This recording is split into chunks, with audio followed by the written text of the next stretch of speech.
নমস্কার বন্ধুরা, সুপ্রতীক ট্রাস্ট নির্মিত প্রেমের পাখি নামক কাহিনীমালা পরিবেশিত হচ্ছে। আমি আপনাদের বন্ধু শর্মিষ্ঠা উপস্থিত হয়েছি কাহিনীর ৩৬ নম্বর পর্ব নিয়ে।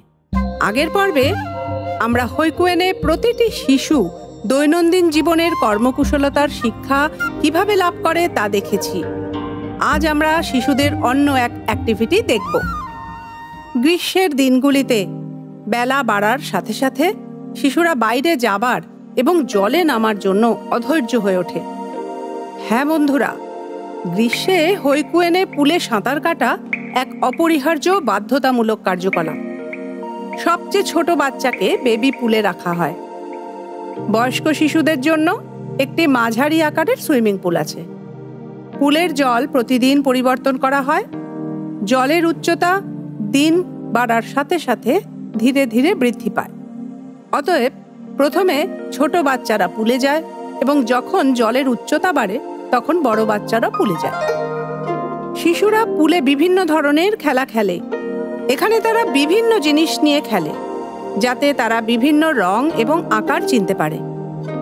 শিশুদের জলে ডুব দিয়ে জলের নিচে রাখা নির্দিষ্ট আকৃতি বা রঙের বস্তু তুলে আনতে বলা হয়। এর মাধ্যমে শিশুরা জলের ভয় খুব ছোটবেলা থেকেই কাটিয়ে উঠতে পারে এবং তারা চোখ খুলে জলের নিচে দেখতেও শেখে। যখন বাচ্চাদের বয়স ৫ বছর, তারা সাঁতার কাটতে পারে, ডুব দিতে পারে, এমনকি সিঙ্ক্রোনাইজড সাঁতারও করতে পারে। জলের মধ্যে বাচ্চারা যখন মিউজিক এবং গানের সাথে নাচে তখন দেখতে কত সুন্দর যে লাগে। কখনো তারা একসাথে ডুব দেয় বা কখনো কখনো তারা চিৎ সাঁতার কাটে। সেই সময় বাচ্চারা যখন একসাথে আকাশের দিকে হাত পা প্যাডেল করে তখন সেই দৃশ্য অপূর্ব।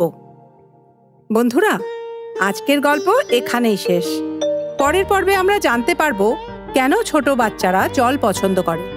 আমাদের সাথে থাকুন আর প্রতিটি ভিডিও দেখুন।